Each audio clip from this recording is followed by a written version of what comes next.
എൻ്റെ ഏറ്റവും വലിയ ആഗ്രഹമായിരുന്നു അയർലൻഡിലെ ഗ്രിഫിത്ത് കോളേജിൽ പോയി MSc in pharmaceutical business and technology പഠിക്കണമെന്നുള്ളത്. അതിനുവേണ്ടി നമ്മുടെ നാട്ടിൽ തന്നെ ഫേമസ് ആയിട്ടുള്ള ഒരുപാട് ഏജൻസി ഞാൻ ബന്ധപ്പെട്ടു. പക്ഷേ അവരൊന്നും പ്രോപ്പറായിട്ട് ഒരു ഗൈഡൻസ് തരാത്തതുകൊണ്ട് തന്നെ എനിക്ക് ആ ഒരു പ്രോസസ്സ് എങ്ങനെ കൊണ്ടുപോകണം എന്നുള്ള ഒരു ഐഡിയ ഇല്ലായിരുന്നു. എൻ്റെ ബ്രദർ ഇൻ ലോ ത്രൂ ആണ് ഞാൻ ഹോളി ലാൻഡേഴ്സിനെ പരിചയപ്പെടുന്നത്. അപ്പം അവർക്ക് ഞാൻ എൻ്റെ ഗ്രിഫിത്തിലോട്ടുള്ള ആപ്ലിക്കേഷനും അതുപോലെ തന്നെ ഡോക്യുമെൻറ്റ്സും എല്ലാം ഫില്ല് ചെയ്ത് അയച്ചു. വിത്തിൻ 1 വീക്ക് കൊണ്ട് തന്നെ അവരെനിക്ക് ഓഫർ ലെറ്റർ മേടിച്ചു തന്നു.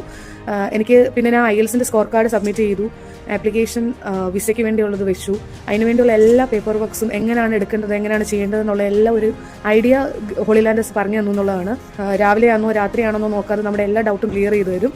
അതാണ് ഹോളി ലാൻഡേഴ്സിൻ്റെ ഏറ്റവും വലിയൊരു ഹൈലൈറ്റ് എന്ന് പറയുന്നത്. പിന്നെ കേരളത്തിലും അയർലൻഡിലും ഹോളി ലാൻഡേഴ്സിന് ബ്രാഞ്ചസ് ഉണ്ട്. പിന്നെ എസ്പെഷ്യലി എനിക്ക് എലിസബത്ത് മാമിനെ പറ്റി എടുത്ത് പറയണം. കാരണം എനിക്ക് രാത്രി 12 മണിക്ക് ഒരു ഡൗട്ട് വന്നാലും അത് ക്ലിയർ ചെയ്യാൻ മാഡം ഒരുപാട് ഹെൽപ്പ് ചെയ്തിട്ടുണ്ട്. അതുപോലെ തന്നെ CEO ഗോഡ്വിൻ സാറ്, ആ ഒരു ടീം മെമ്പേഴ്സ് ഫുള്ള് എനിക്ക് വിസയുടെ ആപ്ലിക്കേഷൻ സബ്മിറ്റ് ചെയ്തു. വിത്തിൻ 15 ഡേയ്സ് കൊണ്ട് എനിക്ക് വിസ അപ്രൂവ് ആയിട്ട് കിട്ടി. അപ്പം എനിക്ക് ആ ഒരു ഹോളി ലാൻഡേഴ്സിൻ്റെ ഫുൾ ടീം മെമ്പേഴ്സിനോട് തീരാത്ത കടപ്പാടാണ്. കാരണം എൻ്റെ ഡ്രീം ഡെസ്റ്റിനേഷനായിട്ടുള്ള അയർലൻഡിലോട്ട് എത്തിച്ചേരാൻ വേണ്ടി എന്നെ ഒരുപാട് അവർ ഹെൽപ്പ് ചെയ്തു എന്നുള്ളതാണ്.